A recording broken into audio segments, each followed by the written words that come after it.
If you want to know if you're with someone in a past life, if you have current life karma and or soul contracts, or if you knew them in some capacity before, and you have things to work out in this lifetime, do not sleep on astrology, because the astrology to do with the North and South Node especially can give away so many secrets with all this sort of stuff. And I can show you how to do that using real life examples. So if you want to know, stick around for the video.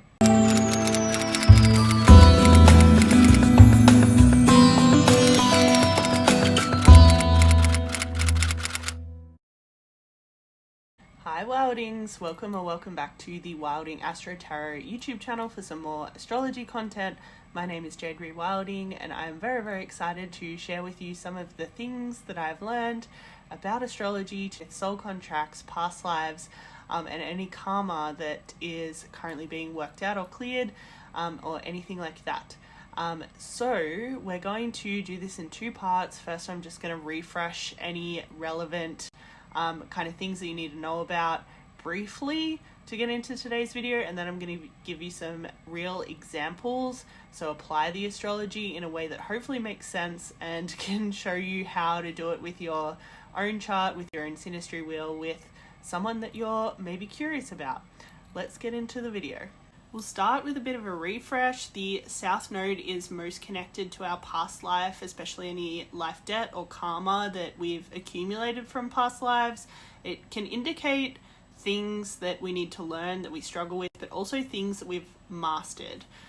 The North Node indicates more of our soul contracts, our purpose in life in this incarnation, the things that we're more intent on kind of sorting out.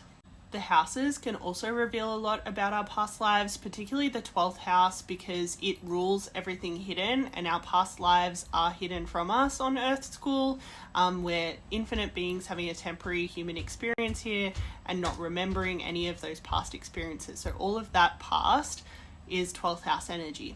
The 8th house can also be important because it rules things like death and rebirth, and obviously we're infinite beings continuously reincarnating, so the 8th house can come into play in that way. The other thing about the houses is they can reveal a lot about the nature of the previous connection or the past life connection, and also reveal what the intention of this current life connection might be based on kind of the theme of the house. Some houses relate more to themes of love, some to work, some to family, and that gives you a bit more of an idea about what exactly the nature of the connection was previously and where it might go in this current incarnation.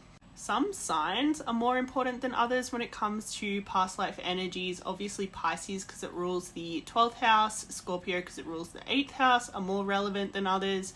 The other sneaky one is Gemini, because Gemini rules the 3rd house, where we first begin to interact with the world around us. It's the first kind of relational energy. It has a lot to do with mirroring.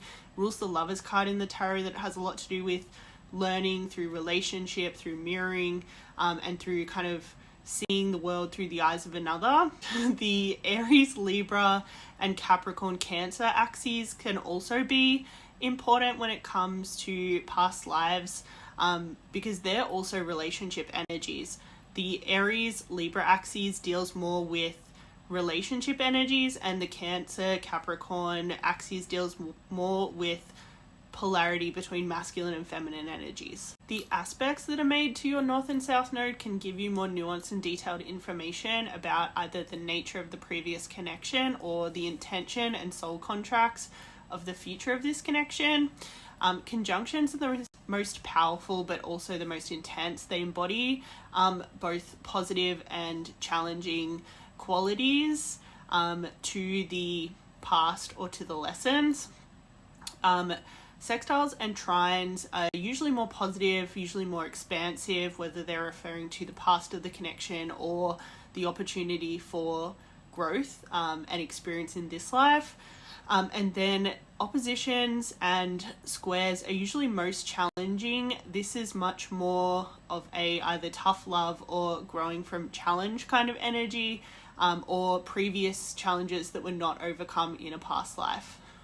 And the planet and objects being aspected will reveal more about the nature of that intensity or challenge or expansion or opportunity, either from the past life or in the future or soul contract that you guys have for this incarnation. For example, if Jupiter was positively aspecting the South Node, it might reveal that the two of you either traveled a lot, both engaged in higher education and pursuits together, or just grew personally or in your spirituality together in your past life. If it was positively aspecting the North Node, it might mean that all of that energy is intended for this life instead. So traveling together, getting higher education together, or developing either spiritually or personally together. So this applies to objects, lines, and asteroids as well. For example, the South Node conjunct the descendant line is probably the most powerful indicator of a past life connection, because you have the partner energy conjunct a past life energy. So usually it's a past life lover, whereas the North Node conjunct the descendant might indicate more of a plan to be together in this life, maybe not necessarily having to been together in a past life. So this first connection has all of the major signs that this is a past life connection and that most likely we were married in a past life. There's also a lot of signs indicating that we may get married in this life, and that it would be a kind of equally beneficial connection for both parties. So first off, we have my South Node conjuncting her descendant line and her Vesta placement, all in her 7th house, ruled by Gemini. So in this first conjunction, you have the past life, the partner, the eternal flame, and the mirror or lover's card energy. On the other side of the chart, and a very mirroring energy, we have my North Node conjunct her ascendant line, as well as my eternal flame placement directly conjunct her Jupiter, which is her chart ruler. Because the North Node is very heavily conjunct, and one of the conjunctions is with Jupiter, which indicates a opportunity for like expansion, growth, learning, personal development, spiritual development, and just like the sheer volume of conjuncting planets and objects with the North Node, I would assume that it's very likely the two of us are supposed to kind of continue our journey in this lifetime. The second big thing with this connection is that her South Node is in the same sign as my moon sign. Her South Node is in the 5th house, my moon sign is in the 8th, and this puts her North Node in Scorpio. So you have her past life placement, my soul and maternal energy placement, in her 5th house of like fun, dating, pleasure, sex, romance, and my 8th house of beginnings, endings, as well as occult, shared finances, emotional intimacy, and like deeper sexuality. So the involvement of my 8th house and her Scorpio sign, which both indicate some death and rebirth energy, indicates that it is very likely we're supposed to resurrect this connection and kind of continue on as well. And so far, we've also had all 3 of the major love houses involved as well. We've only really looked at 2 things. So we've had the 5th, 7th, and 8th. And essentially, that's what makes a well-rounded love connection in the chart. So yeah, we've had all the major love houses involved, all of the major past life indicators involved, and all of the major, like, continuing on your journey indicators involved. The last 2 things that I'll mention really quickly is that we have a Moon, Sun, and Saturn conjunction with my descendant line. So both descendant lines are being very heavily aspected by major energies. The Sun and the Moon are huge energies. Saturn is a very kind of karmic and binding energy in itself. It would be the second kind of South Node energy out of all the planets. And then we also have conjunct Venus signs. So it does indicate, especially because they're exactly conjunct at 28 degrees, that we're kind of like in the same place when it comes to kind of love and connection. Like there's a very similar energy there. So to find out what the nature of the current life soul contracts is, it's best to look at the aspect table and particularly pay attention to the aspects to the North Node, remembering that if something is aspecting the North Node, it is also aspecting the South Node, either in the same way if it's a square or in the opposite way if it's a trine, then it'll be sextiling the South Node and vice versa, or if it's conjuncting the North Node, it'll be opposite the South Node and vice versa. So the planets that are aspecting the North Node are bringing the energy of those planets to the North Node person mostly. There is a bit of a rebound effect where the North Node person, because they're learning that energy, will reflect the either same energy or the polarity back to the planet person, but mostly it's the intention for the planet person to impact the North Node person the most. So in the chart we just saw, you can see there's mutual interactions between the North Node and the Ascendant for both of us, which essentially means that we're supposed to help each other be the best possible versions of ourselves in this lifetime. So her North Node is aspecting my Ascendant through a sextile, which is an easier aspect, whereas my North Node is aspecting her Ascendant through a conjunction, which adds a little bit more spice, it adds a little bit more intensity. The good thing is that she has a Mars aspecting my North Node, and this brings in lots of spirit, passion, motivation, and lots of desire to move through life's lessons together as like a team. Probably a more challenging thing about these soul contracts is we have a North Node Moon opposition, and she's also a Saturn in the 4th house ruler, which can indicate some trauma and challenge, especially with maternal figures or just in the home, in the family in general.